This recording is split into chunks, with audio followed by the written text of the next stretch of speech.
Well, I was a freshman in college and I had the most deliciously attractive young man in my class. And he said, well, some night we'll have to go out. And I said, well, that would be fun. It was kind of cat and mouse. And we finally went out on a Saturday night in mid-October.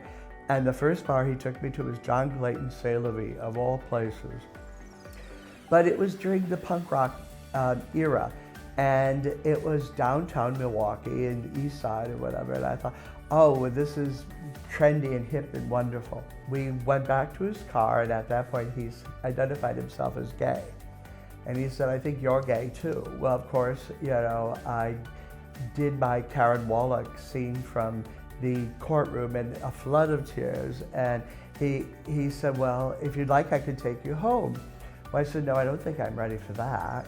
And he goes, well, do you want to carry on with the rest of the night? And I said, sure, sure. I was very curious. And so the next bar we went to was the M&M. Well, I was at home at the M&M because I felt very secure there. It just seemed a little more genteel. And I really liked the M&M Club from, you know, it was love at first sight.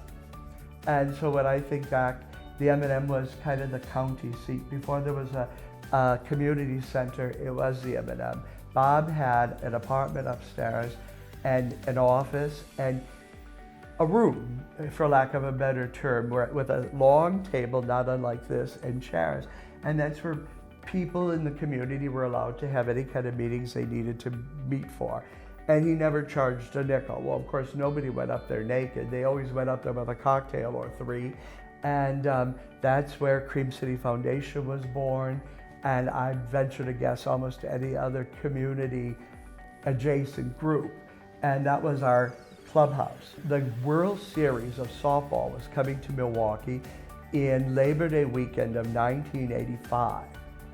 And Rona thought, well, Milwaukee needs to have a gay chorus, if nothing else for this weekend to celebrate. I could not play softball, I could not play tennis, I couldn't golf. I was a menace to any of that. I would have probably killed myself. So I thought singing was probably the most safe extracurricular activity I could get into. Anyway, Rona had a birthday every February. Odd, you might think, but nonetheless. And he would do a show, and the proceeds of the show would go to the chorus. I didn't know where, don't ask me even, I don't know where, it was divine intervention. I came up with Vicky Carr's 1967 song based on an Italian operetta called Let It Please Be Him. And it's a soap opera in 3 minutes about this poor girl waiting for her beau or her love interest to call.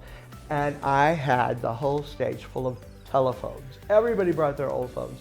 So I had all these telephones, and I came out and I turned this very serious torch song into a comedy number, which I really didn't mean to do, but it ended up being that way. I ended up strangling myself with a cord, and people thought it was hysterical. Well, Holly Brown, who was my idol, the Australian superstar, was hosting that night, and she was the queen of Lacage, and she was doing, you know, a show there, and she was doing like a star search.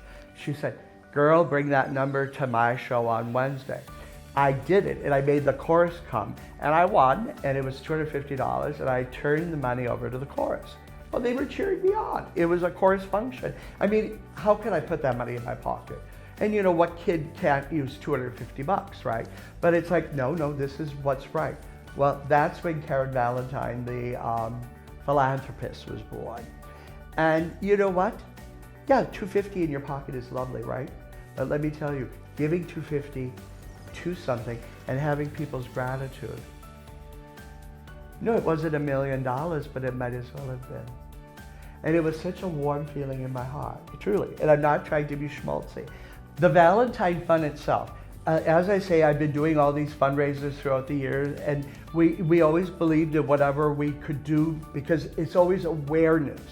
And I believe awareness is as important as money is. It's kind of a two-way street because people do not give until you ask or until you bring to their attention that there's a need out there. Now, what the Valentine Fund does in a nutshell is it's all for the arts, culture, and humanities. And what I want to do with this fund is make sure that people have the opportunity to see opera, and ballet in a theater production, whether it's a play or a musical, and pick up a camera, pick up a paintbrush, pick up modeling clay, explore what's going on in your head. I don't give because I like it.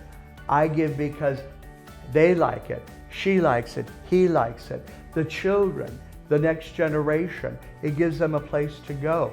It opens their minds. It's what they need.